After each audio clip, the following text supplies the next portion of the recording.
영광을 보내 찬송 가운데 서신 주님 주님의 얼굴을 온 세상 향하네 권능의 팔을 드셨네 주의 영광 이곳에 가득해 우리 손에 주님과 함께 찬양하며 우리는 전진하리 모든 열방 주 볼 때까지 내 눈 주의 영광을 본 우리 가운데 계신 주님 그 빛난 영광 온 하늘 덮고 그 찬송 온 땅 가득해 내는 주의 영광을 보내 찬송 가운데 서신 주님의 얼굴은 온 세상 향하네 권능의 팔을 드셨네 주의 영광 이곳에 가득해 우린 손에 주님과 함께 찬양하며 우리는 전진하리 모든 열방 주 볼 때까지 주의 영광 이곳에 가득해 우리 손에 주님과 함께 찬양하며 우리는 전진하리 모든 열방 주 볼 때까지 아멘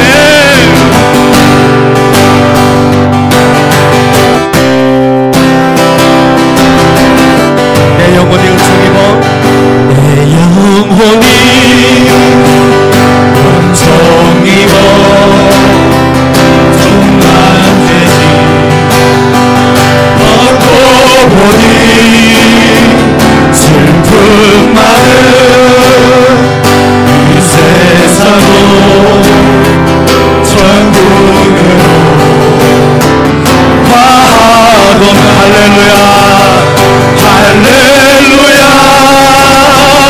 찬양하세 내 모든 죄 사함받고 주 예수와 동행하니 그 어디나 하늘나라 주의 얼굴 뵙기 전에 멀리 배는 하늘나라 내 마음속에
사랑하고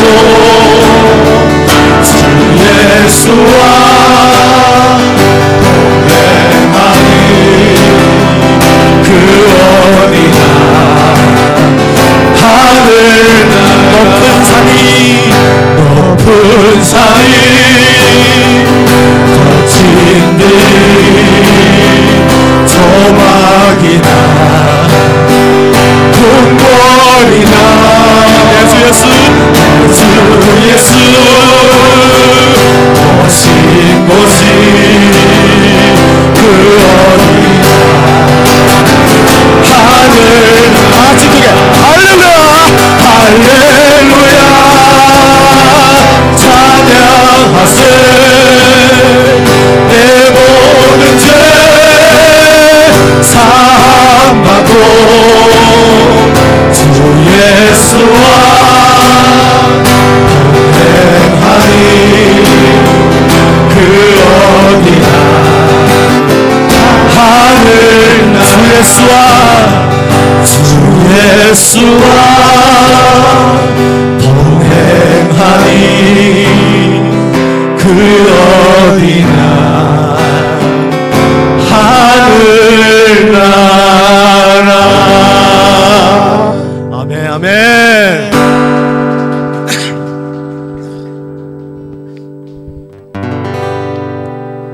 낮의 해처럼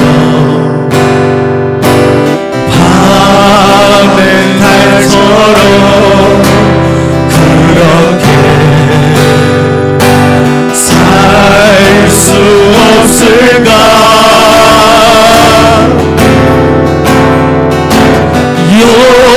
욕심도 없이 모든 세상 비추어 온전히 남을 위해 살듯이.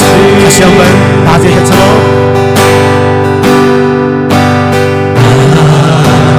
해처럼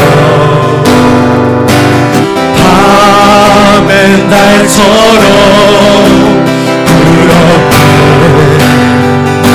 살 수 없을까. 욕심도 없이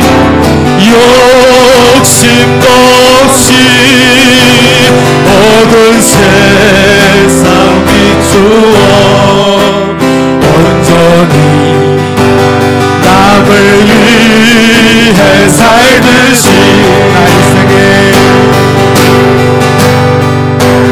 나의 일생에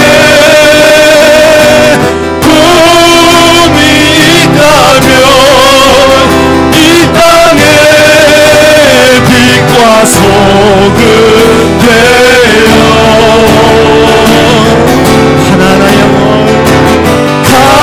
가난한 영혼 진지 영혼을 주님께 인도하고픈데 나의 욕심이 나의 못난 자가 언제나 커다란 침대여 나를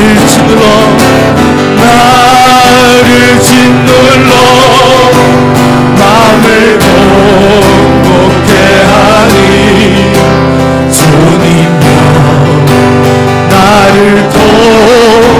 도와주소서.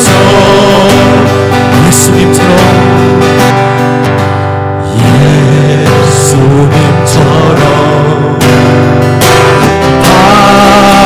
바울처럼 그렇게 살 수 없을까. 남을 위하여 당신들의 온몸을 온전히 버리셨던 것처럼 주의 사랑을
사랑만 예수하고 있으니 주님여 나를 도와주소서. 나의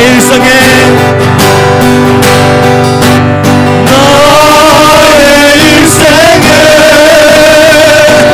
꿈이 있다면 이 땅에 빛과 소금 되어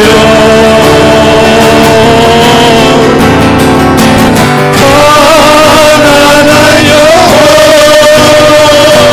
진지 영혼을 주님께 인도하고픈데 나의 욕심이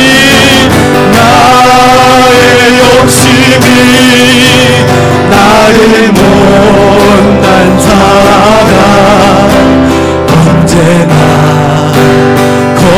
고난한 짐되어 나를 짓눌러 맘을 공곡해 하니 주님여 나를 도와주소서. 주님이여 나를 도와주소서. 네.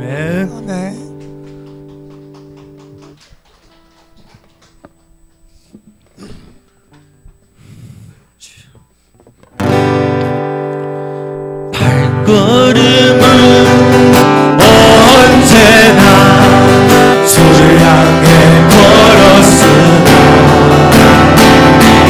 나의 맘과 눈길은 세상을 향하였네. 주님 위에 살겠다고 맹세한 나의 고백 바람결에 날리어 흩어져 버렸네. 나의 주여 이제는 용서하소서. 이제는 그 사랑 전하리라. 이 세상은 날까지 불순종한 내 모습을 생각하지 않고서 괴로울 때 세상만을 원망하며 살았네. 우리 주님 아픈 가슴 안중에도 없었으니 어딜 떠나 가는 발길 무겁고 괴로웠네. 다같이 고백합니다. 나의 주여 이제 용서하소서. 이제는 그 사랑 전하리라. 이 생명 다하도록 눈을 감고 조용히 생각을 해보니 지금까지 살아온 길 주님이 인도했네. 외면하지 않으시는 우리 주님 때문에 눈물로 살아온 길 웃음으로 변했네. 나의 주여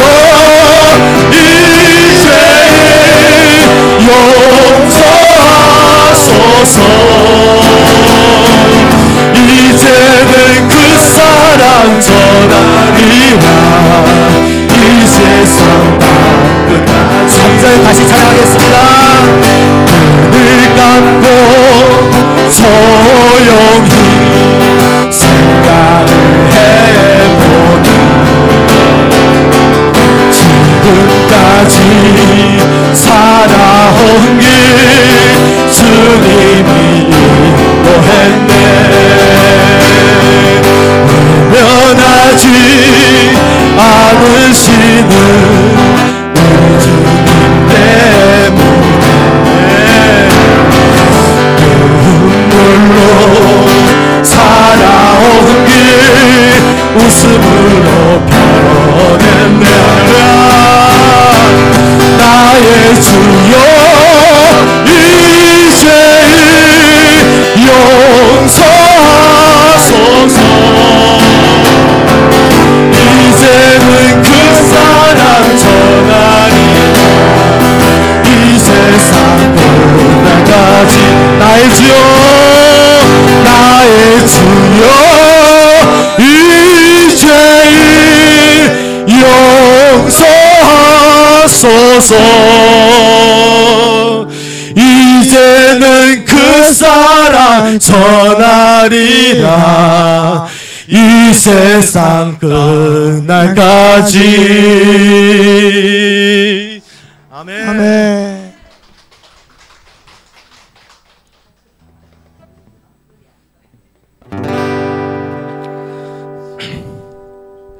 여기에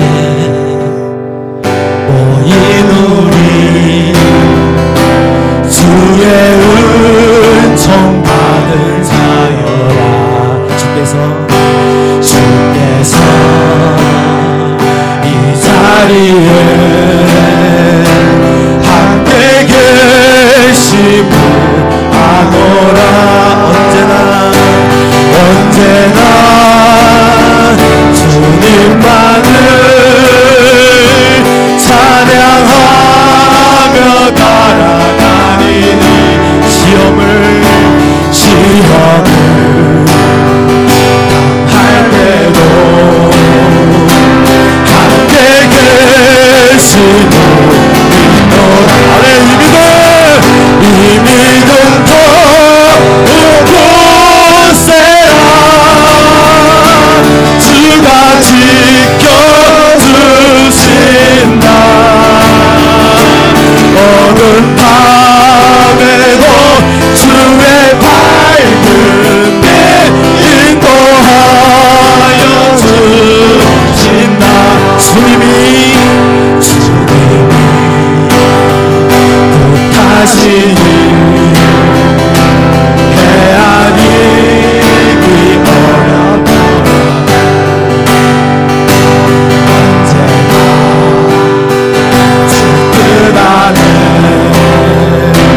내가 있음을 아노. 사랑과 말씀들이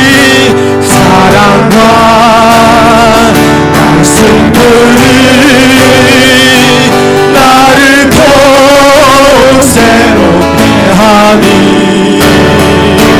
때로는 넘어져도 제 웃음이를 믿노. 아주 힘차게 이 믿음 더욱 굳세라. 주가 지켜주신다.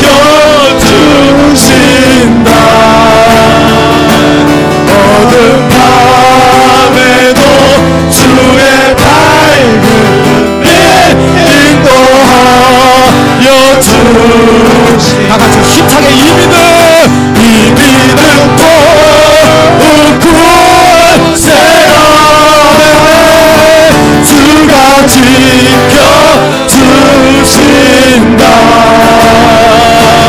어두운 밤에도 주의 밝은 빛 인도하여 주신다. 여기에 모인 우리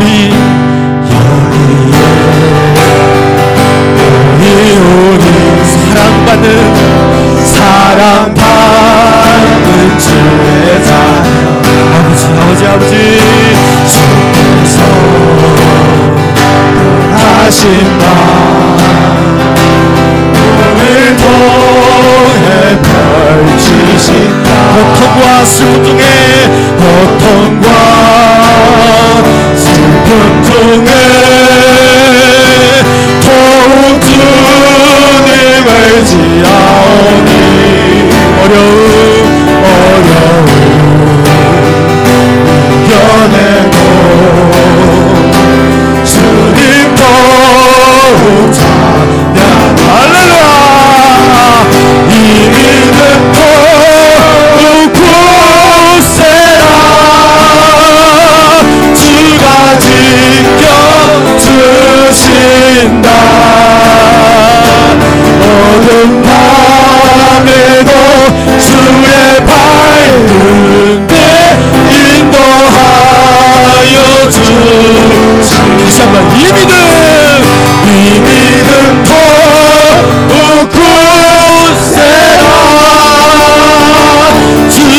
지켜주신다. 어둠 밤에도 주의 밝은 빛 인도하여 주시. 이 믿음 더욱 크세라. 이 믿음 더욱 크세라. 주가 지켜주신다.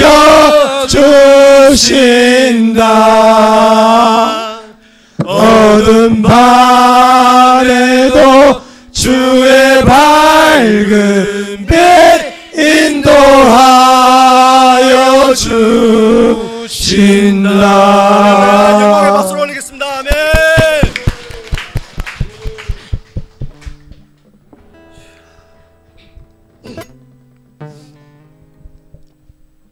우리가 겸손하고 낮아지는 마음으로 우리의 시선을 오직 하나님께 고정하면서 예수 우리 왕이여 라고 찬양을 드리면서 예배로 나가겠습니다. 아멘. 예수 우리 왕이여 이곳에 오소서. 보좌로 주여 임하사 찬양을 받아 주소서. 주님을 찬양하오니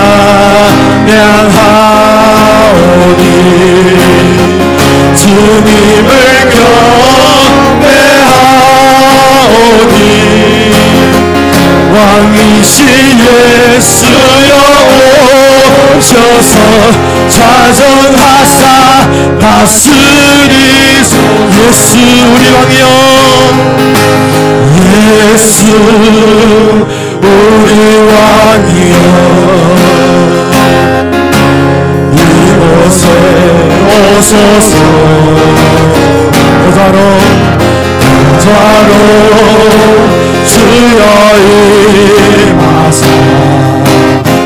찬양을 받아 주소서. 주님을 찬양하오니 주님을 찬양하 주님을 경배하오니 주님을 경배하오니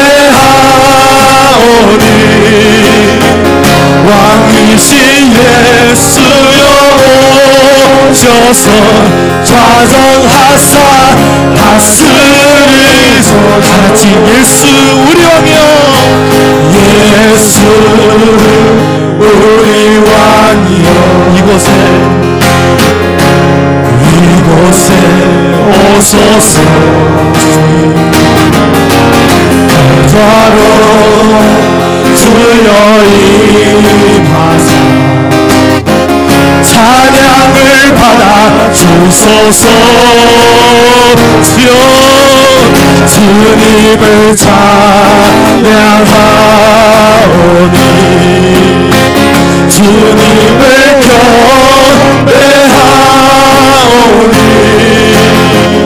왕이신 예수여 오셔서 좌정하사 다스리소. 주님을 찬양하오니 주님을 찬양하오니 주님을 경배하오니 왕이신 예수여 오셔서 좌정하사 다스리소서. 좌정하사 다스를 통해 우리의 삶이 새로워지는 은혜를 허락하옵소서. 모든 것을 주님께 감사하며 예수 그리스도 이름으로 감사하며 기도드립니다. 아멘. 아멘. 할렐루야. 우리 함께 들을 오늘 하나님 말씀입니다. 요한계시록 16장입니다. 지난 시간에 이어서 요한계시록 16장 오늘 후반부를 볼 건데요. 우리 교독할 하나님 말씀은 10절부터 21절까지를 우리 보면서 지난주에 이어서 하나님 말씀 듣습니다.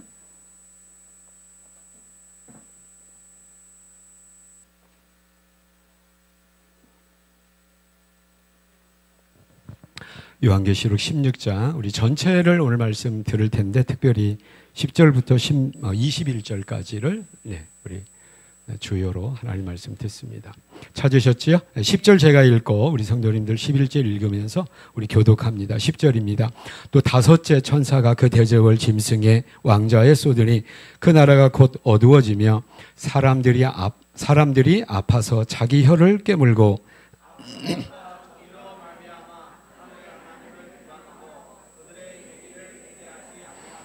또 여섯째 천사가 그 대접을 큰 강 유브라데에 쏟음에 강물이 말라서 동방에서 오는 왕들의 길이 예비되었더라.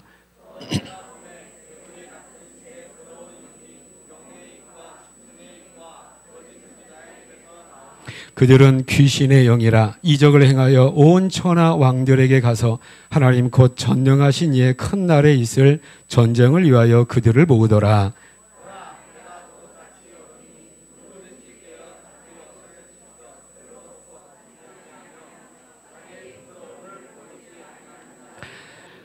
새 영이 히브리어로 아마겟돈이라 하는 곳으로 왕들을 모으더라.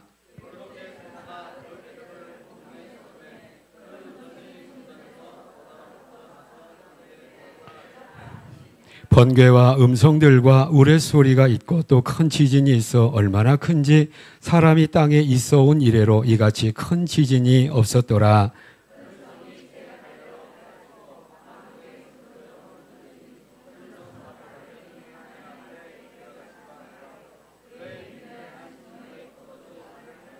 (20절) (21절) 함께 합니다. 각 섬도 없어지고 산악도 간데 없더라. 또 무게가 한 달란트나 되는 큰 우박이 우리로 하늘로부터 사람들에게 내리매 사람들이 그 우박의 재앙 때문에 하나님을 비방하니 그 재앙이 심히 크미러라. 아멘. 큰 소리로 다시 한번 아멘 합시다. 아멘. 오늘 11월 마지막 날이면서 또 마지막 주예요. 어떤 느낌이 드십니까? 이제 연말인데 아유 벌써 또 1년이 가서 또 한 살 더 먹는 거야 라고 하는 그런 아쉬움보다도 하나님께서 올 한 해 우리를 지켜주신 이제까지 이곳까지 보호하시고 지켜주신 하나님의 은혜에 대한 더 큰 감사를 회복하고 감사가 넘치는 연말 우리 성도님들 다 되시기를 축복합니다. 지금 요한계시를 우리가 지금 순차적으로 1장부터 16장까지 보고 있는데요. 16장부터 우리가 살펴볼 어떤 그 내용, 주요한 내용은 뭐냐면 대접재앙이라고 하는 새 재앙 가운데 마지막 재앙이고 16장부터 어떻게 보면 22장까지로 쭉 연결되어지는 요한계시록이 이제 끝부분, 마무리 부분으로 이제 우리가 지금 접어들게 되어 있습니다. 우리가 요한계시록을 통하여서 하나님께서 우리에게 주시는 하나님의 음성 또 나에게 우리 교회에 주시는 하나님의 음성이 무엇인지를 알고 하나님 뜻대로 또 신앙생활을 또 회복하게 되는 우리 성도님들 다 되시기를 축복합니다. 우리 한번 인사하고 하는 말씀 듣겠습니다. 한 주간 잘 보내셨나요? 궁금했습니다. 시작. 네. 오늘 우리 장로님 또 권사님 또 병원 식구들 이렇게 함께 오셨는데 한 주간이 아니라 그동안 잘 보내셨으니 궁금했습니다. 우리 박수로 환영하도록 하겠습니다. 네. 이렇게 우리 교회 또 우리 교회 공동체를 늘 이렇게 잊지 않고 기도해 주시고 또 이렇게 오셔서 또 섬겨주신 또 우리 섬겨주신 우리 또 장로님 권사님 또 병원 식구들에게 늘 감사를 드립니다. 그 요한계시록을 우리가 또 한번 물어봐야 돼요. 전화기 죽이셨어요? 시작. 빨리 물어보세요. 전화기 또 삑 소리 나면 안 되잖아요. 전화기 죽이셨어요? 왜 뒤에 분들 전화기 확인 안 하세요? 네. 우리가 이제 요한계시록을 통해서 계속 강조하는 몇 가지가 있어요. 하나가 뭐냐면 우리가 그 성경에 익숙한 어떤 그 내용임에도 단어임에도 불구하고 우리가 그걸 잘 못 이해한 오해 때문에 성경의 큰 어떤 교훈과 또 진리의 말씀을 우리가 왜곡하는 그런 우를 범할 수가 있다는 건데 그 중에 하나가 뭐냐면 종말이라는 개념입니다. 특별히 요한계시록을 살펴볼 때 우리가 종말에 대한 그 개념, 종말의 뜻이 성경적으로 어떤 의미가 있는가를 우리가 바르게 이해를 해야 요한계시록이 비로소 현재 우리에게 주어진 말씀이다라는 것을 우리가 받아들일 수 있다라고 하는 것이지요. 그러니까 우리가 종말이라고 하면 글자 그대로의 의미는 뭐냐면 세상의 종말이라고 했을 때 그 의미가 뭡니까? 세상의 끝이라고 하는 거야. 그 세상의 끝날이 있지요. 물질 세계의 특징은 뭐예요? 시작이 있고, 시작이 있으면 뭐가 있어요? 끝이. 이건 분명한 사실이고 성경도 그것을 증거하고 있잖아요. 이렇게 세상 끝날인데 종말이라고 했을 때 그러면 세상의 끝날이고, 종말을 주요하게 담고 있는, 우리 말씀하고 있는 성경이 요한계시록이다라고 우리가 이해를 하고 있는데, 이게 틀린 이해가 아니죠. 틀린 말씀이 아닌데, 그럼 종말의 의미가 뭐냐라고 하는 거예요. 우리는 종말은 무엇입니까? 그 종말은 무엇으로 말미암아 이루어진다고 성경이 우리에게 말씀하고 있냐면, 예수님께서 다시 오심. 따라서 해보세요. 예수님의 재림. 예수님의 재림으로 말미암아 이 세상이 끝난다라고 하는 거죠. 그러니까 우리가 이 종말의 개념을 이것으로만 알고 있을 때에 요한계시록은 장래의 먼 미래에 예수님 오실 즈음에 종말에 대한 사건을 우리에게 기록하고 있다라고 우리가 생각하기 쉬운데, 성경의 종말의 의미는 훨씬 폭이 넓다라고 하는 것이죠. 그리고 우리가 지난 시간에 살펴봤는데 다시 한번 살펴보면서 우리가 다시 한번 정리하도록 해요. 우리 사도행전 2장 한번 펴시기 바랍니다. 종말이라는 말씀이 나오거든요. 사도행전 2장 17절 말씀입니다.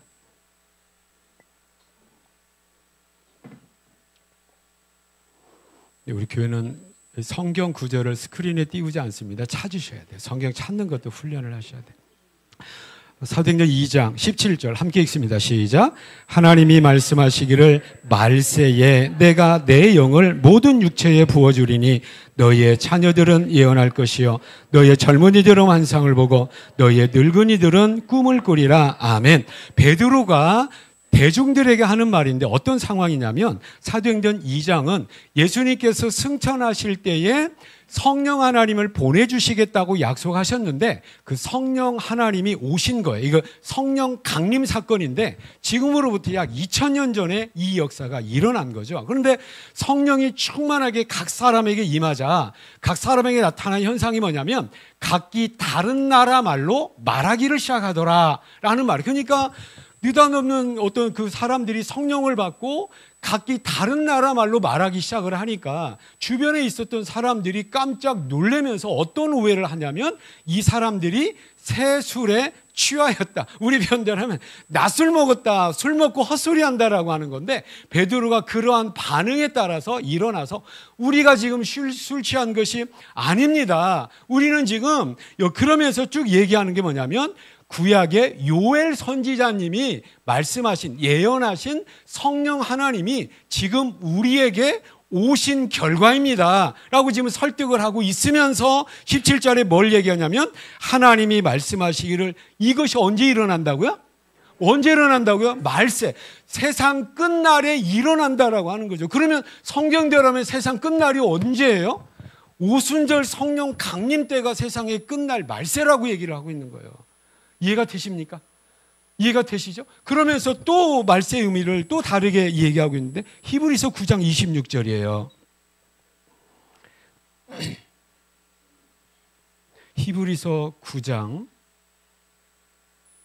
26절입니다. 히브리서 9장 26절 함께 읽습니다. 시작. 그리하면 그가 세상을 창조한 때부터 자주 고난을 받았어야 할 것이로되 이제 여기 예수님입니다. 이제 자기를 단번에 제물로 드려 죄를 없이 하려고 언제 나타났어요? 세상 끝에 나타나셨느니라. 여기 보세요. 세상 끝에 나타나실 거야 말씀하신 것이 아니라 세상 끝에 나타나실, 과거 완료형으로 사용하고 있다고요. 이건 뭘 얘기합니까? 예수님이 2000여 년 전에 이 세상에 오셔서 우리의 죄를 위한 영원한 속죄 제사를 단번에 드리셨는데 그 사건이 무슨 사건이에요? 십자가의 죽으심과 부활 사건을 이렇게 이야기하고 있는데 그 사건이 언제 일어난다고 얘기하고 있습니까? 세상 끝에 나타날 거다, 일어난다라고 얘기하고 있는 거예요. 그러면 이미 세상 끝은 언제입니까?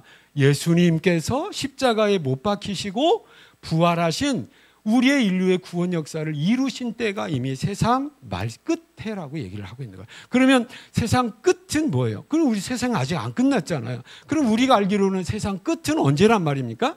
우리에게도 미래가 될 수 있는 예수 그리스도의 재림 때라고 하는 거죠. 근데 성경은 이미 세상 끝이 시작이 됐대 안 됐대? 언제 시작이 됐다는 겁니까? 예수님이 처음 오셨을 때에 세상 끝 종말이 시작이 되어서 지금까지도 종말이 진행되고 있고 언제 종말이 완성이 되는 거예요?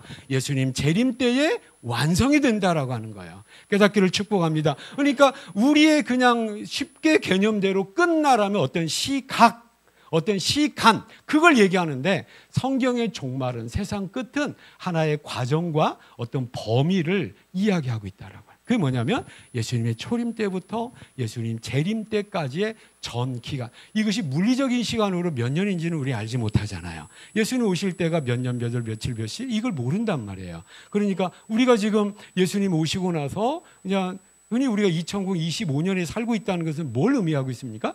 예수님이 이 땅에 태어나신 지 2025년째 지금 우리가 살고 있다는 것을 의미하고 있는 거예요. 앞으로 몇 년이 더 가서 예수님 오실지 정말로 종말이 완성이 될지는 우리가 모르는데 성경이 의미하는 종말은 뭡니까? 이미 2000여 년 전에 예수님이 이 땅에 오시면서부터 이 세상의 종말, 세상 끝이 이미 시작이 되었고 지금도 그 끝이 진행되고 있고 완성을 향하여 가고 있고 예수님이 재림하실 그때에 어떤 그 세상의 끝이 이제 완성이 된다라고 하는 것이 성경이 우리에게 가르쳐 주시는 어떤 세상 종말에 대한 그런 의미가 된다라고 하는 거죠. 그렇다면 이 세상의 종말에 대한 끝에 대한 어떤 그런 하나님의 말씀, 예언적인 걸 담고 있는 요한계시록은 어떤 그 내용이 누구에 해당이 되는 내용이냐면 누누이 말씀드리지만 앞으로 예수님 재림 때나 있을 또 다른 일들을 기록한 것이 아니라 이미 시작이 되어서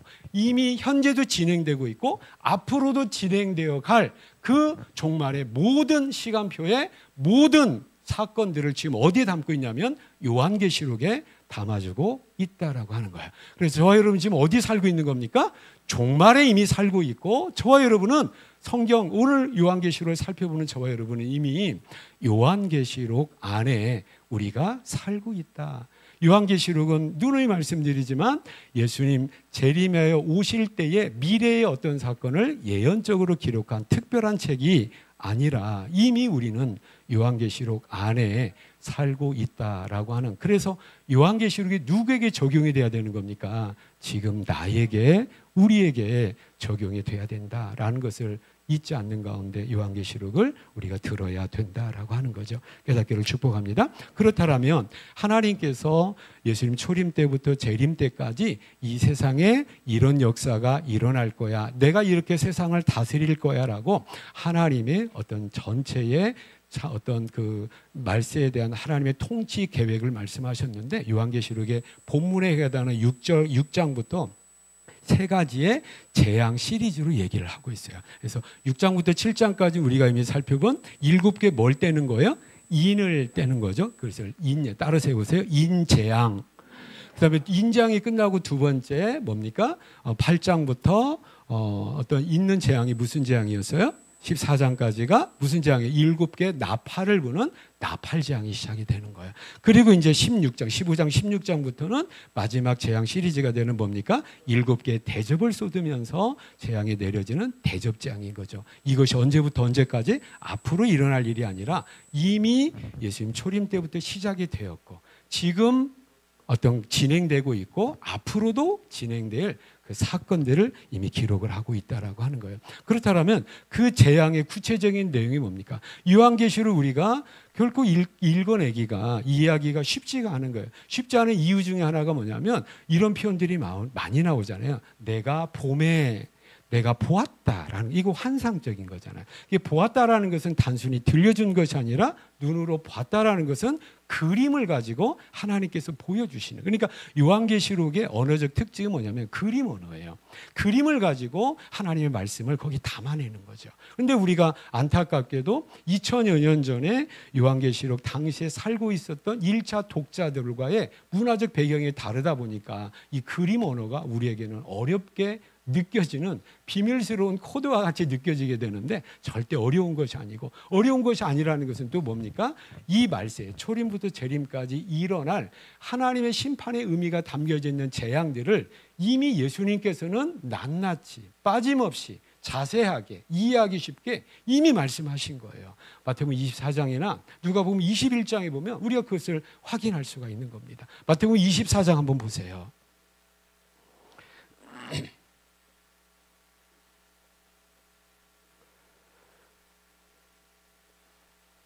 3절 이하입니다.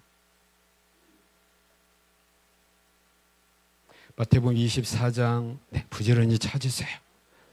3절 같이 읽습니다. 시작. 예수께서 감람산 위에 앉으셨을 때에 제자들이 조용히 와서 이르되 우리에게 이르소서 어느 때에 이런 일이 있겠사오며 또 주의 임하심과 세상 끝에는, 여기서 종말을 얘기하고 있어요. 세상 끝에는 무슨 징조, 어떠한 징조들, 어떤 사건들이 있습니까? 라고 물어보죠. 여기에 대한 예수님의 대답이 4절부터죠.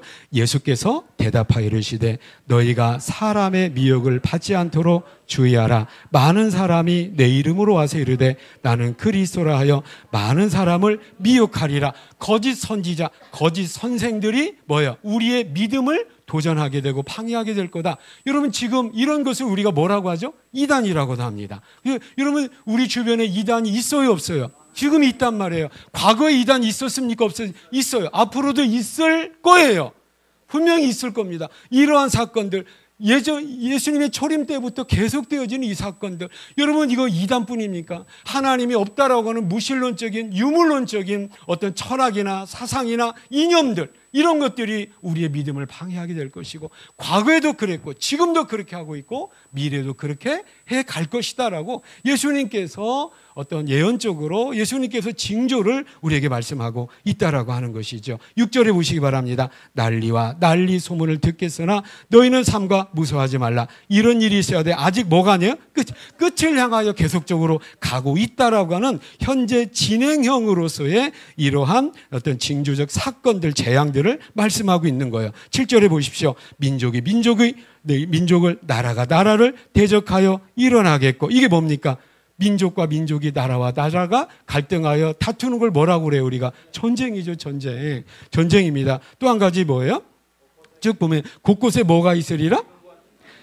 기근과 굶어 죽는 게 있을 것이고 또 지진이 있을 것이다. 자연재해들이 있을 것이다라고 이야기를 하고, 이건 뚜렷하게, 이건 헷갈리는 것이 아니잖아요. 이건 상징적인 것도 아니고 그대로의 말씀이란 말이에요. 여러분들 누가복음 21장에 보면 똑같은 예수님의 병행 구절로 똑같은 말씀 가운데 여기 한 가지가 추가가 되어 있는데, 그건 뭐냐면 전염병이 추가가 되어 있는 거예요. 그럼 우리가 종합해 볼 때 뭡니까? 많은 이단들, 영적인 전쟁 가운데 이단들이 있을 것이다. 또 하나님이 없다라고 하는 무신론, 또 진화론적인 철학과 사상들, 이러한 이념들 때문에 우리의 믿음이 끊임없이 도전을 받을 것이다. 과거에도 그랬었고 지금도 그렇게 하고 있고 앞으로도 그렇게 될 것이다. 전쟁에, 과거에 전쟁이 있었어요, 없었어요? 있었단 말이에요. 또 지금 전쟁이 있습니까, 없습니까? 이 땅에도 1950년부터 3년 동안 전쟁이 있었다고요. 지금도 지구 한켠에서는 끊임없이 나라와 민족이 다투는 전쟁이 지금 벌어지고 있는 거예요. 또 한 가지, 기근과 또 굶어 죽는 거예요. 30초마다 한 명씩 굶어 죽고 있어요. 또 우리가 올겨울에도 우리 북한의 동포들을 보면 올겨울에도 추워야 되고 올겨울에도 굶어야 되는 그러한 현장들이 분명하게 지금도 존재하고 있다라고 하는 것이죠. 또 전염병, 말할 것도 없잖아요. 이것들이 과거에도 현재에도 있었고 미래에도 있을 것이다. 그래서 요한계시록을 통하여 보내진 인재양 때, 나팔재앙 때, 대접재앙 때 그림 언어를 가지고 초림부터 재림까지 있을 하나님의 심판의 의미가 담겨져 있는 재앙들이 끊임없이 이 땅에 내려질 것이라는 것을 예수님께서 이렇게 확고하게 명확하게 말씀을 하고 있다라고 하는 거예요. 깨닫기를 축복합니다. 그래서 요한계시를 우리가 너무나 환상적으로 너무 지금 세상과는 다른 별천지의 무엇으로 우리가 요한계시를 인식하고 이해를 하면 우리가 안 된다라고 하는 거죠. 그런데 우리가 그러면 왜 세 가지의 재앙이 담겨져 있느냐? 내용은 똑같은데, 내용 아까 말씀드렸듯이 이단 사상이나 또 뭐였어요? 전쟁이나 기근이나 자연재해나 전염병이나 이런 내용은 똑같은데 뭐가 달라지고 있는 걸 우리가 확인할 수가 있었습니까? 6장에 보면 그 강도가 4분의 1의 권세를 가지고 이 땅에 내려지더라, 이런 표현이 있단 말이에요. 그 다음에 또 다음에 나팔 재앙 때는 8장에 보면 나팔을 부니까 몇 분의 몇이 됐어요? 3분의 1의 권세로 그러한 재앙들이 내려지더라. 재앙의 내용들은 똑같은데 뭐가 달라지고 있냐면 4분의 1에서 3분의 1로 달라지고 있고, 오늘 대접장 한번 확인해 보시죠. 오늘 16장이잖아요. 16장 3절에 보시면 요한계시록 16장 3절입니다. 둘째 천사가 그 대접을 바다에 쏟음에 바다가 곧 죽은 자의 피같이 되니 바다 가운데 몇 분의 몇이 죽습니까? 모두가 1이 됐어요. 그러니까 4분의 1에서 3분의 1이 되고 3분의 1에서 2분의 1이 됐겠죠. 2분의 1에서 1이 되는 겁니다. 범위와 강도가 점점 더하여지고 있다고 하는 것이죠. 혹시 이 상황 가운데서 3분의 1이 큰가 4분의 1이 큰가 헷갈리는 분이 지금 한 2분 정도 계시는 것 같은데 옆에 분한테 설명을 잘 들으시기 바라겠습니다. 그러니까 지금 강도와 이런 모든 것들, 그러니까 누누이 말씀드리지만 이걸 지금 복습하는 거잖아요. 내용은 같아요, 달라요? 같아요. 뭐 예수님 오실 쯤에 뭐 색다른 전혀 새로운 일 이것 발생하지 않는다고. 여전히 과거에도 그랬고 우리가 지금 겪고 있는 일들 앞으로도 있을 것이고 강도가 더해지고 있을 것이다 라고 하는 거죠. 또 우리가 한 가지 여기서 음란한 상황이 있어요. 아니, 하나님은 이 세상을 창조하시고 사랑이 많으신 하나님인데, 그런데 왜 초림에서 재림까지 하나님이 이 세상에 대해서 말씀하시고 다스릴 때 왜 재앙을 내리시는가? 하나님이 사랑하신다며 왜 재앙을 내리시고 인간을 고통스럽게 하시는가라고 우리가 질문할 수가 있는 거예요. 그럼 우리가 하나님에 대해서 오해할 수가 있는 거죠. 하나님이 하늘에서 땅에 재앙을 내리시면서 인간이 힘들어하고 고통스러워하는 것을 보시고 고소하게 생각하면서 너희들 이놈들 한번 혼나봐라, 하나님이 이런 하나님인가? 이런 하나님이 아니란 말이에요. 그렇다면 그 재앙의 의미가 뭐가 있는가? 왜 재앙이 점점 강해지고 있는가라고 할 때 결정적인 하나님의 원인은 뭐냐면 미리 보여주는 예고적 의미가 있다라고 하는 것이고, 예고적 의미로서 뭐가 있냐면 경고를 하고 있다라고 하는 거예요. 예고가 뭡니까? 앞으로 이런 일들이 있을 거야. 미리 보여주는 거고, 미리 보여주면서 어떻게 하는 거야? 경고하는 거예요. 그러면 앞으로 진짜 재앙과 진짜 심판이 있다라는 것을 지금의 이 땅에서의 재앙을 가지고 미리 보여주고 있고 미리 경고하고 있는 거죠. 그것이 뭡니까? 종말이 완성됐을 때, 예수님이 오셨을 때 뭐가 이루어진다는 겁니까? 최후의 심판이 이루어져서 천국 심판과 지옥 심판이 앞에 있다는 것을 지금 이렇게 보여주고 있는 거예요. 그러니까 이걸 왜 보여주고 있는 거예요? 너희들을 한번 혼나봐라, 이것이 아니라 하나님은 너무나 안타까운 거예요. 지금 불신앙의 상태로 이대로 가다가는 뭐가 기다리고 있는데, 지옥이 기다리고 있는데, 지옥 가면 안 되기 때문에 이걸 미리 보여주고 있는 거예요. 여러분, 전쟁이 소문을 들었고 전쟁을 만날 때 재수 없어서 이게 아니에요.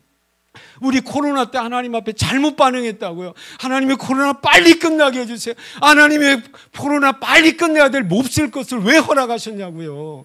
그걸 가지고 우리에게 뭔가 말씀하실 하나님의 말씀이 있는 거잖아요. 근데 우리는 이걸 하나님의 뜻을 물어보질 않아. 뭐예요? 빨리 끝나게 해주세요. 나 힘들어 죽겠어요. 빨리 끝나게 해주세요. 근데 하나님, 내가 이걸 통해서 지금 너에게, 내 사랑하는 자녀들에게, 내가 인간들에게 뭔가 얘기하고 있는 거야. 왜 내 말을 안 듣는 거야? 이렇게 안타까워하고 있단 말이에요.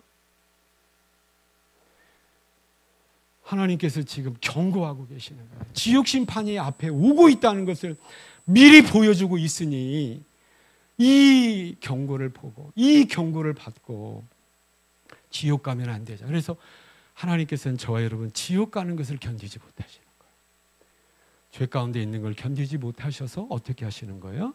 이러한 재앙들을 통하여서 우리에게 깨닫게 해주신다라고 하는 거죠. 눈을 열어 하나님의 뜻을 볼 수 있고, 귀를 열어 들을 귀 있는 자는 들을지어. 성령이 교회에게 말씀하시는 말씀을 들을 수 있는 보고 들을 수 있는 저와 여러분 다 되시기를 축복합니다. 그렇다면 하나님이 원하시는 것은 무엇입니까? 내게로 돌아와야 돼. 돌아와야 된다는 것이 뭐예요? 돌아온다라는 말이 뭡니까? 우리가 많이 회개해야 돼. 회개해야 돼. 라고 하는 거죠. 그런데 오늘 본문은 어떤 최후적인 하나님의 재앙이 여전히 내리고 있음에도 불구하고 사람들 하나님의 의도는 뭡니까? 빨리 돌아오고 빨리 회개하기를 원하는데 오늘 16장 전체적으로 대접재앙 때 계속적으로 반복되어지는 표현이 있어요. 9절 보시기 바랍니다. 사람들이 크게 태움에 태워진지라. 이 재앙들을 행하는 권세를 가지신 하나님의 이름을 뭐예요? 비방. 이 권세를 가지신 하나님께 돌아와야지. 빨리 회개를 해야 되는데 뭐예요? 비방하고 또 뭐 하지 않아요? 회개하지 않는 거예요. 또 주께 영광을 돌리지 아니하더라 라고. 여러분 이걸로 끝나는 것이 아니에요. 11절 보시기 바랍니다. 아픈 것과 종기로 말미암아 그 고통 가운데 빨리 깨닫고 주께로 돌아와야 될 거 아니에요. 아픈 것과 종기로 말미암아 하늘의 하나님을 비방하고 그들의 행위를 뭐 하지 않아요? 회개하지 않는 거예요. 회개하지 않는 거예요. 21절 마지막 절이 또 무게 1달란트나 되는 큰 우박이 하늘로부터 사람들에게 내림에 사람들이 그 우박의 재앙 때문에 하나님을 비방하는 거예요. 하나님께 돌아와야 되는데 하나님을 오해하고 하나님을 비방하고 이어지는 게 뭐예요? 그들의 행위를 회개하지 않더라라고 하는 거죠. 저 여러분 혹여나 우리 2부 예배 때 함께 드리고 함께 예배 드리고 있는 형제 자매분 중에 아직도 예수 그리스도를 마음에 영접하지 아니하고 아직도 하나님의 구원의 장중에 들지 않는 우리 형제 자매들이 있다면 하나님께서 오늘 부족한 종을 통하여서 부르십니다. 하나님께로 돌아와야 된다라고 부르십니다. 저 여러분 주님께로 빨리 예수 그리스도를 믿음으로 말미암아 빨리 돌이키셔서 하나님 품 안으로 들어가시는 저 여러분 다 되시기를 축복합니다. 먼저 믿고 있는 저와 여러분을 향해서 히브리서 3장 12절 13절에는 이렇게 권면하고 있어요. 믿음의 공동체 안에 죄악으로 말미암아 마음이 단단히 굳어버린 사람이 없는가 살펴봐라. 옛날 버전에는 강팍한 자가 없는지 살펴보라는 거예요. 여러분 우리가 성경에서 확인할 수가 있는 많은 신앙의 위인들이 있어요.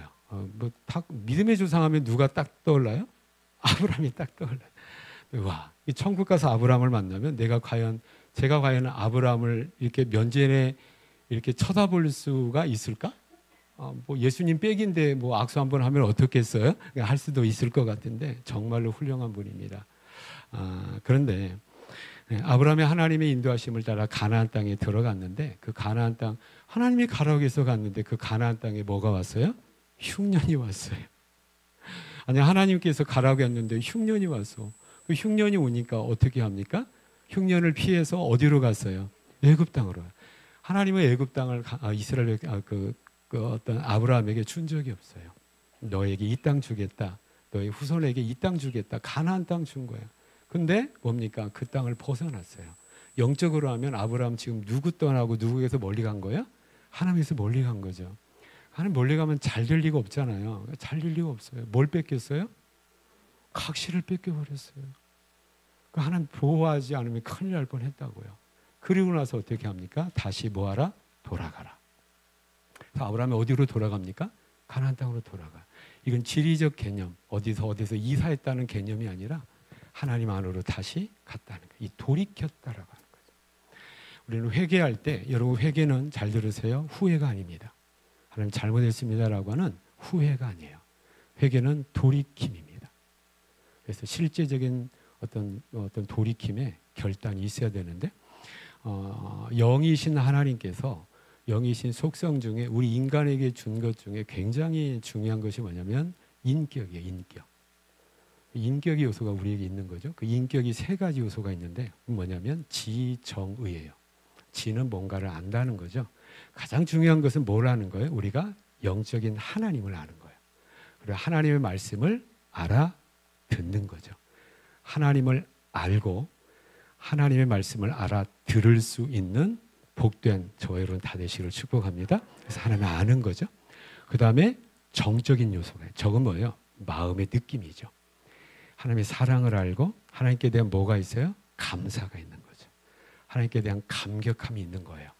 그걸 빨리 감사를 회복하시길 바라겠습니다. 그 다음에 또 의지적인 요소예요. 의지적인 요소는 뭐예요? 그 하나님에 대해서 내가 이렇게 살아야 되겠다라고 하는 자기 계획과 의지적 결단이 있는 거죠. 이건 인간만에게만 있는 겁니다. 자, 회개도 인격적으로 이루어져야 돼요. 자, 회개에 있어서 인격적인 요소, 첫째 지적인 요소가 뭡니까? 아, 그게 죄였구나. 내가 죄인이었구나. 로마서 3장에 보니까 의인은 없나니 하나도 없다는 것. 그래서 내가 하나님 없이 자행자지한 나의 이 삶이 죄였구나 하는 것을 뭐 해야 돼요? 알아야 돼요. 알아야 돼요. 인정해야 돼요. 그 다음에 정적인 요소는 뭡니까? 그 죄 때문에 예수님께서 십자가에 죽으시고 그 죄 때문에 하나님을 멀리 떠나 있는 그 삶과 불신앙의 삶과 신앙 성도임에도 불구하고 여전히 하나님 앞에 멀리 떠나 있는 나의 삶에 대해서 뭐 해야 됩니까? 가슴 아파해야 돼요. 그래서 눈물 뿌려 기도할 수 있어야 돼요. 제가 목사로서 제일 안타까운 게 뭐냐면 이거 내가 지금 싹군이 되어가고 있나, 습관적이 되어가고 있는 거야. 하나님을 향한 이 감동이 없어졌어요. 눈물이 없어졌어요. 감사가 없어지고 회개가 없어진 것 같아요. 저를 위해서 많이 기도해 주세요. 훌륭한 목사님 되라고 하지 마시고 좀 다시 울 수 있는 제대로 된 목사가 될 수 있도록 기도해 주시기를 부탁을 드리겠습니다. 감동이 없어요. 감동. 그러니까 이 죄에 대해서 가슴 아파야죠. 눈물을 흘릴 수 있어야 되는 거죠. 또 한 가지 뭡니까? 의지적인 요소가 있어요. 뭡니까? 다시는 내가 죄를 선택하지 않겠다라고 하는 거죠. 이 돌이킴의 역사가 일어나야 된다라고 합니다. 이 참다운 회개 역사로 말미암아 하나님 앞에 점점 더 가까이 나가는 성장과 성숙을 거듭하게 되는 우리 교회 공동체가 되시기를 축복합니다. 되시기를 축복합니다.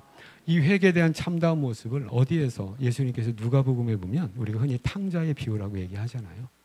탕자의 비유는 한 집안의 불효자를 다루는 것이 아니거든. 모든 인류의 하나님과 관계 모습을 근본적으로 다루고 있는 비유가 탕자의 비유입니다.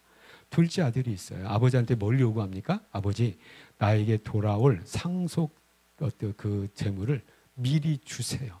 우리 현대 한국에도 보면 부모님이 살아계실 때에 부모님이 느닷없이 돌아가시게 되면 그 상속 문제를 가지고 자녀들이 막 다투다 보니까 미리 상속을 하는 경우가 많이 있어요. 근데 우리 권사님, 우리 성도님들 미리 상속하다가는 나중에 아들, 딸들에게 쫓겨날 수가 있다고 합니다. 뭐 상속거리가 하나도 없는 것이 너무나 참 복된 것 같아요. 제가 일부 때도 말씀드렸는데 저는 어느 날 우리 애들 모아놓고 너희는 엄마 아빠한테 감사해야 돼. 근데 애들이 갑자기 뜬그래서 엄마 아빠는 개뿔이나 가진 것이 아무도 없어가지고 너희들 엄마 아빠 죽고 나면 너희들이 삼형제가 서로 뭐 더 갖겠다 덜 갖겠다 싸울 일이 없으니까 얼마나 부모한테 감사하니? 라고 하니까 감사해서 웃는지 기가 막혀서 웃는지 아무튼 애들이 웃었습니다. 근데 누가복음에 나오는 그 아들은 그때 당시로서 이게 상상할 수가 없는 거예요. 살아있는 아버지를 누구 취급한 거예요? 죽은 사람 취급한 거예요. 그러니까 얼마나 이 아버지와의 관계에 있어서 불효자입니까? 주잖아요. 근데 아버지를 떠난 거예요. 아버지를 떠난 먼 타국에 갔다라고 얘기합니다. 그래서 허랑방탕했어요. 가지고 있는 거 다 허비합니다. 그 뭐가 됐어요? 거지가 된 거예요. 그래서 어떻게 됩니까? 돼지가 먹는 쥐염렬. 여러분 유대인으로서 돼지에게 갔다는 건 뭐냐? 이방인과 같이 돼버렸다는 거예요. 그러니까 비참 더 이상 낮아질래야 낮아질 수 없는 인생의 밑바닥까지 떨어지게 되었다라고 하는 거죠. 이때 아들이 뭐가 생각이 납니까? 아, 내가 아버지께 잘못했구나. 우리 아버지 집에 우리 아버지의 종들도 나보다 낫구나. 그러니까 지금 뭐 하고 있어요? 후회하고 있어요. 그리고 아들이 그곳에 머물러 있었습니까? 아니죠. 성경에 보면 일어났다라고 얘기를 해요. 일어나서 누구한테 갑니까? 아버지한테 갑니다. 아버지를 다시 아버지가 다시 맞아들이고 집에서 아버지와 함께 같이 살게 되었다라고 하는 것이죠. 이것은 한 가정이 이렇게 회복되었다라는 것을 얘기하는 것이 아니라 하나님 앞에 돌아와야 되는 죄인의 모습이 어떠하고 그 돌아옴의 실상이 어떠한가를 얘기하고 있어요. 만약에 그 아들이 내가 아버지한테 이것도 잘못했고 저것도 잘못했구나, 내가 아버지한테 아들로서 내 권리를 주장할 수 없고 종들의 하나와 같이 나를 대해주세요. 철저하게 지금 뭐하고 있는 겁니까? 후회하고 있고 정적으로 뭐하고 있어요? 자기의 잘못을 안타깝고 슬퍼하고 있는 겁니다. 만약에 거기서 머물러 있었다면 이건 온전한 돌아옴과 돌이킴이 아닌 거죠. 거기서 뭐 했어요? 아버지에게로 뭐 했어요? 돌이켜서 돌아온 겁니다. 성경이 이야기하는 이 회개는 이렇게 우리가 삶의 방향을 가지고 진행했는데 여기서 돌이키는 거예요. 우리가 죄악길로 가면서 열심히 살아가지만 여전히 하나님을 떠나서 죄악길로 가는데 그 죄악길의 종점이 뭐 어디냔 말이에요. 그 종점이 어디라고 말씀을 하고 있는 겁니까? 지옥이라고 말씀을 하고 있는 거죠. 거기서 돌이킨다는 것은 지옥의 죄악길을 떠난다라고 하는 것이고 어디로 가는 거예요? 하나님의 길로 가는 믿음의 길로 돌이킨다라고 하는 거죠. 그래서 회개의 참다운 의미를 우리가 회개하면 뭐예요? 교회에서 눈물 흘리고 가슴 아파하고 여러분 이거 후회입니다. 후회는 회개가 아니에요. 진정한 회개는 믿음의 결단과 삶의 돌이킴 변화까지 이루어져야 된다라고 하는 것이죠. 올 한 해 저 여러분 하나님 앞에서 어떤 모습으로 살았습니까? 아브라함같이 때로는 다윗과 같이 하나님과의 관계가 또는 소원해지고 멀어지고 어인 일로 해서 하나님과의 관계가 서먹서먹해져 있다면 하루속히 시급하게 하나님 앞으로 돌아가게 된 우리 성도님들 다 되시기를 축복합니다. 그래서 1년 동안의 우리 교회 모습과 우리 성도들의 가정과 기업의 모습 돌아보면서 나의 지금의 모습, 하나님과 얼마나 거리감을 가지고 있는가, 얼마나 친밀한 관계 속에서 내가 지금 살아가고 있는가를 살펴보면서 혹이나 하나님과 나와를 이간질하고 하나님과 나와의 거리를 두는 어떤 습관적인 죄가 연약함과 이런 것들이 아직 해결되지 못함으로 말미암아 아직도 멀찍이 떨어져 있다면 온전히 돌이켜 관계를 친밀한 관계로 회복하게 되고 그 친밀한 관계를 계속 믿음 가운데 유지해 나가는 우리 성도님들 다 되시기를 축복합니다. 다 되시기를 축복합니다. 근데 안타깝게도 뭡니까? 이 세상 가운데 있는 사람들은 회개하지 못하더라 라고 하는 하나님의 안타까움을 우리가 읽을 수가 있다라고 하는 거죠. 그런데 더 기가 막힌 것은 뭐냐면 단순히 그들이 하나님을 비방하고 회개하지 않는 것으로 끝나는 것이 아니라 뭐합니까? 도리어 더 크게 더 극심하게 하나님을 대적하고 있는 모습으로 이어지고 있다라고 하는 겁니다. 12절 보시기 바랍니다. 또 여섯째 천사가 큰 대접을 큰 강 유브라데의 소돔에 강물이 말라서 동방에서 오는 왕들의 길이 예비되었더라. 13절에 영적인 존재가 나옵니다. 또 내가 보내 개구리 같은 새 더러운 영이 용의 입과 짐승의 입과 거짓 선지자의 입에서 나오니 이 사탄의 삼위일체적인 존재 용, 짐승. 이 짐승은 어디에서 나온 짐승입니까? 바다에서 나온 짐승이죠. 이 거짓 선지자는 어디에서 나온 짐승입니까? 땅에서 나온 짐승이에요. 요한계시록 13장 우리가 이미 살펴봤습니다. 이 영적인 사단의 삼위일체적인 이 거짓 것들이 무엇입니까? 보십시오. 14절 보니까 그들은 귀신의 영이라 이적을 행하여 온 천하 왕들에게 가서 하나님 곧 전능하신 이의 큰 날에 있을 전쟁을 위하여 그들을 모으더라. 이 전쟁은 뭡니까? 다분히 영적 전쟁인 거예요. 하나님을 대적하고 믿음의 백성들을 대적하여 믿음을 허물어뜨리고 하나님의 나라를 방해하는 큰 영적 전쟁이 거의 최후적인 영적 전쟁이 일어날 것이다. 그렇다면 우리에게 있는 영적 전쟁이 앞으로 가면 갈수록 더 치열해질 것이라는 것을 오늘 성경이 이야기하고 있다라고 하는 것이에요. 깨닫기를 축복합니다. 그러면서 16절에 보니까 이 전쟁을 우리가 최후적인 전쟁을 아마겟돈 전쟁이라고 하는데 그 이유가 16장에 나와 있는 겁니다. 한번 보시기 바랍니다. 새 영이 히브리어로 아마겟돈이라는 곳으로 왕들을 모으더라라고 하는 거예요. 이것은 이 아마겟돈과 그다음에 큰 강 유브라데의 강물이 말라서 동방으로부터 오는 왕들이 길이 예비가 되었다라는 것은 구약의 어떤 역사적 배경을 가지고 우리가 그 영적인 의미를 이해할 수가 있는 것입니다. 여러분, 구약의 이스라엘의 역사를 보면 이스라엘이 침략을 받아서 두 번 크게 망합니다. 한 번 언제 망하냐면 예수님 탄생 BC 721년에 아수르에게 북왕국 이스라엘이 멸망을 하게 돼요. 빨리 알아듣는 척이라도 하세요. 그렇죠? 근데 이 아수르에서 멸망을 당하고 그 다음에 BC 586년에 남왕국 유다가 누구에게 멸망당합니까? 바벨론에게 멸망을 당합니다. 그것을 역사적 사건을 지금 하고요. 그러면 이 아수르하고 바벨론이 지금 하나님의 백성인 이스라엘 백성들을 공격한 거예요. 근데 이 사람들은 다 어디를 건너오냐면 이 오늘 본문에 나와 있는 유브라데 강을 건너오게 되는 겁니다. 그래서 북방 민족이에요. 동북 쪽에 살고 있는 민족이, 그러니까 우리가 지도를 보면 이 유대인이 지금 이스라엘이죠. 여기 작은 땅인데 여기는 다리와 같은 곳이에요. 이쪽에서 이쪽으로 넘어. 그래서 밑에 뭐가 있는 겁니까? 큰 애굽이 있는 거예요. 이집트가 있는 거죠. 그래서 북방 세력은 남쪽 이집트를 정복하기 위해서 뭘 먼저 쳐들어야 되냐면 이스라엘, 유대를 쳐들어야 되고, 남방 민족인 애굽이 강해져서 북방으로 진출하려면 또 어디를 딛고 가야 돼요? 이스라엘을 딛고 가야 되는 거예요. 그러면서 여기서 큰 강 12절 보시면 큰 강 유브라데에 쏟아짐에 강물이 말랐다라고 하는 거예요. 여러분, 이때는 뭐냐면 이쪽 기후, 여기 중동 기후는 우리하고 좀 다릅니다. 기후에 의미적으로 의미가 있는 것은 뭐냐면 우기가 있고 건기가 있어요. 그래서 우기 때는 전쟁할 수 있을까요, 없을까요? 없습니다. 우기 때는 전쟁, 비가 계속 오는데 어떻게 전쟁을 하겠어요? 그래서 구약 성경에도 보면 전쟁의 때가 돌아오매, 이게 다윗의 정복 전쟁할 때 전쟁의 때가 따로 있었어요. 어떤 전쟁이? 우기가 지나고 건기 때가 되면서 전쟁을 하게 돼요. 이게 말랐다라는 그런 의미입니다.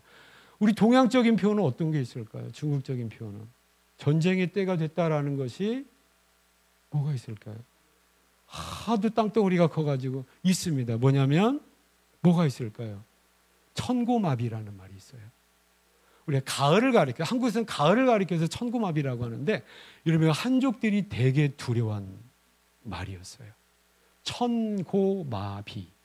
천고가 뭐예요? 하늘이 높아졌어요. 마비, 뭐 손발이 마비됐다는 게 아니라 말이 살이 쪘다는 겁니다. 그러니까 한족들은 원래 기마민족이 아니에요. 북방 흉노족이 기마민족입니다. 그러니까 어떻게 해요? 흉노족이 어때요? 말 튼튼히 살 찌우고 다 전쟁 준비가 돼서 이제 밑으로 중국을 쳐들어온다라는 의미가 천고마비예요. 근데 우리는 지금 뭐예요? 가을날의 풍요로움과 가을 좋은 날씨를 이렇게 표현하는데, 원래 의미는 그렇게 한족들이 중국에서 그렇게 사용했다고 합니다. 그런데 왜 저만 알고 있는 거죠, 이것을? 그래요. 근데 여기 표현해 보면은 유브라데 강이 말랐다라고 하는 것은 뭡니까?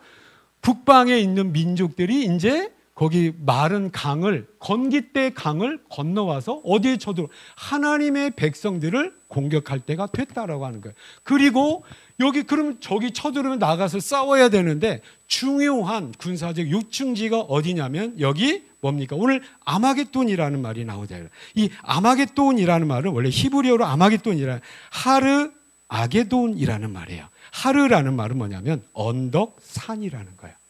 그 다음에 마게돈은 뭐냐면 무깃도예요. 무깃도 산입니다. 구약 성경에 보면 이스라엘 평지라는 말이 나와요. 여기가 군사적 요충지예요. 그러니까 대적이 우회 북방 민족이 쳐들어오면 여기서 막아야 되잖아요. 그 막는 길목이 어디냐면 아마겟돈입니다. 무깃도 언덕이 되는 거예요. 그러니까 이 구약의 정황을 빌려서 그대로 신약의 영적인 요소로 무엇입니까? 최후적으로 하나님의 백성들을 공격하는 어떤 큰 세력들이 있을 건데, 그 세력들은 뭐 군사적인 3차 대전 이거 아닙니다. 여기 보면 누가 그 주체가 되고 있나요? 13절에 보니까 개구리 같은 새영 더러운 영이 용의 입과 짐승의 입과 거짓 선지자의 입에서 나온다. 용은 뭡니까? 옛 뱀이라고도 하고 또 뭐라고 돼요? 사탄이라고도 마귀라고도 하는 영적 전쟁. 그러니까 앞으로 우리가 이거 대비를 해야 됩니다. 앞으로 영적 전쟁이, 치열한 영적 전쟁이 지금까지도 있었지만 최후적인 영적 전쟁이 우리 앞에 있다라는 것, 우리가 반드시 잊어버리지 말아야 될 것을 오늘 본문에서 말씀하고 있다라고 하는 거죠. 그러니까 한편으로는 뭐예요? 하나님께서 세상 가운데 재앙을 내리시면서 회개를 촉구하는데, 하나님을 어떤 떠나 있는 죄인들은 회개 촉구의 음성을 듣고 하나님께로 돌아오는 대신에 도리어 더 하나님을 대적하면서 하나님의 백성인 교회와 성도들을 대적하게 될 것이다라고 말씀을 하고 있는 거죠. 그러면서 그 가운데 있는 우리 성도들에게 느닷없는 15절이 가운데 딱 끼어 있는 아주 생뚱맞은 말씀이 가운데 딱 끼어 있어요. 15절 보시기 바랍니다. 보라, 내가 도둑같이 오리니 누구든지 깨어 자기 옷을 지켜 벌거벗고 다니지 아니하며 자기의 부끄러움을 보이지 아니하는 자는 복이 있도다. 여기 뭘로 시작하냐면 보라 하는 말이에요. 뭘 보라는 겁니까? 대적을 볼 것이 아니라 예수 그리스도의 재림의 날을 잊지 않고 눈을 열어서, 영적인 눈을 열어서 봐야 된다라고 하는 거죠. 그러면서 내가 뭐같이 오리라? 여기 도둑같이 오리라는 것은 몰래 온다는 말씀이 아닙니다. 안 가르쳐 주시고 그때와 그날을 안 가르쳐 주고 온다는 말이에요. 그러니까 오늘 저녁에도 예수님 오실 수 있어요, 없어요? 있어요. 근데 우리가 몇 년, 몇 월, 며칠이 아니잖아요. 예수님 왜 약속 안 지키세요? 오늘 저녁 아니잖아요. 할 수가 없다는 말이죠. 언제 오실지 모르니 우리는 뭐 하라는 겁니까? 누구든지 깨어 있어야 돼. 그 다음에 뭘 지키래요? 자기 옷을 지켜 벌거벗고 다니지 아니하게 해라. 여기 옷을 지킨다는 건 뭡니까? 당시 로마 사회에서 그 사람이 입는 옷만 보면 그 사람이 어느 민족 사람이고 그 사람의 사회적 지위가 어떤가 옷을 가지고 판단할 수 있었어요. 그러니까 옷을 지키라는 건 뭡니까? 하나님께서 우리에게 입혀주신 성도로서, 하나님의 백성으로서의 옷을 입혀주셨는데, 요한계시록은 어떤 색깔에 뭘 입혀주셨대요? 흰 두루마기를 입혀주셨는데 이거 벗지 말라는 거예요. 그렇다면 뭡니까? 세상에 아무리 요동을 치고 아무리 치열한 영적 전쟁이 있을지라도 거기에 헷갈리지 말고, 거기에 마음 뺏기지 말고, 하나님께서 우리를 성도로서 불러주시고 입혀주신 성도로서의 정체성을 지키면서 살아야 된다. 지키면서 믿음으로 꿋꿋하게 인내를 해야 된다라고 우리에게 권면하고 있다라고 하는 거예요. 깨닫기를 축복합니다. 우리 성도님들 올 1년 어떤 모습으로 살았나요? 우리가 지금 이 자리에 앉아있는 자체도 하나님께서 이 험한 이 자본주의 처참단에 있는 대한민국에 와서 여러분 얼마나 고생이 많으세요. 믿음 지키느라고 얼마나 고생이 많으십니까? 그런데 하나님께서 우리를 지켜주셔서 감사하게도 오늘 권면의 말씀과 같이 성도로서의 우리의 거룩한 흰 옷 우리가 포기하지 않고 벗어던지지 않고 화려한 세상의 옷을 추구하지 않고 여전히 하나님께서 우리에게 입혀주신 성도로서의 정체성이 있지 않고 오늘도 예배 나왔으니 참 감사한 일이고 서로 축하할 일이라고 하는 것이죠. 깨닫는 저 어른 되시길 축복합니다. 또 요 근래에 가족을 데리고 우리 한국으로 많이 나오는 우리 믿음의 식구들이 지금 많이 있고 앞으로 많아질 것 같아요. 여러분 한 가지 우리가 미리 한국에 나와서 살고 있는 선배 입장으로서 권면드립니다. 자칫하다가 믿음 완전히 다 까먹게 됩니다. 주일 성수에 대한 직장을 여러분 위해서 기도할 때 주일 성수가 가장 관건입니다. 적어도 이거 놓쳐버리면 우리 동포들 제가 많이 만나잖아요. 전도할 때도 많이 만납니다. 저도 중국에 있을 때는 교회 열심히 다녔어요. 그런데 한국에 와서 믿음 잃어버렸어요 라는 분들을 내가 너무너무 많이 만나는 거예요. 부천역에서 전도하다 보면 10명 중에 한 3, 4명 정도는 반드시 그렇게 얘기를. 그래서 제가 물어보죠. 왜 이렇게 믿음을 잃어버렸고 왜 이렇게 교회를 떠나게 되셨나요? 라고 할 때 거의 공통적으로 하는 말이 뭐냐면 돈 번이라고 바빠서요. 일자리 찾는데 주일을 쉴 수 없는 일자리 때문에 주일을 멀리하다 보니까 예배를 멀리하다 보니까 어느덧 성도로서의 삶을 살지 못하고 있다는 고백을 많이 듣게 됩니다. 이거 우리 경험한 바인 거잖아요. 그리고 이거 명심하시고 하나님께서 우리에게 주신 성도로서의 정체성 잃지 않고 우리가 정말로 고집스럽게 실천해야 될 주일 성수에 대한 이 부분들 포기하지 않고 양보하지 않는 우리 성도님들 다 되시기를 축복합니다. 다 되시기를 축복합니다. 또한 우리에게는 또 하나 옷이 있어요. 하나님께서 우리에게 주신 사명의 옷이 있습니다. 사명의 자리에서 우리에게 주신 어떤 그 헌신의 자리에서 1년 동안 어떻게 우리가 어떤 모습으로 살았는가. 저는 목사로서 목사의 헌신의 옷이 저에게 입혀졌는데 목사로서 우리 성도들에게 믿음의 공동체 안에 바른 본을 보이면서 목사답게 살았는가. 어떠한 것을 제가 살펴봐야 돼요. 저와 여러분, 우리 집사님은 집사님으로서, 권사님은 권사님으로서, 전도사는 전도사로서, 성도는 성도로서 우리에게 삶의 자리가 있고 우리에게 또 봉사의 자리가 있는데 그 자리에서 우리가 거기에 합당한 모습으로 하나님 앞에 드려지고 있는가를 살펴봐야 된다라고 하는 거죠. 이것이 예수 그리스도가 다시 오실 것을 항상 깨어서 맞을 준비를 하는 그런 모습이다라고 하는 것. 예수 맞을 준비해서 뭔가 거창한 일을 또 다르게 결심해서 해야 될 것이 아니라 우리에게 주어진 삶의 현장에서의 믿음의 자리와 봉사의 자리, 헌신의 자리, 직장의 자리와 가정의 자리를 믿음으로 묵묵히 감당하고 있는 이 모습이 하나님께서 우리에게 원하시는 말세를 살아가는 지혜로운 모습, 깨어있는 믿음의 모습이다라는 것 반드시 기억을 하시고 주님 만날 날을 깨어서 준비하게 되는 우리 성도님들 다 되시기를 축복합니다. 다 되시기 축복합니다. 하나님 은혜를 감사합니다. 오늘도 11월 마지막 날 또 마지막 주 하나님 앞에 감사로 예배드리게 해주셔서 하나님 감사합니다.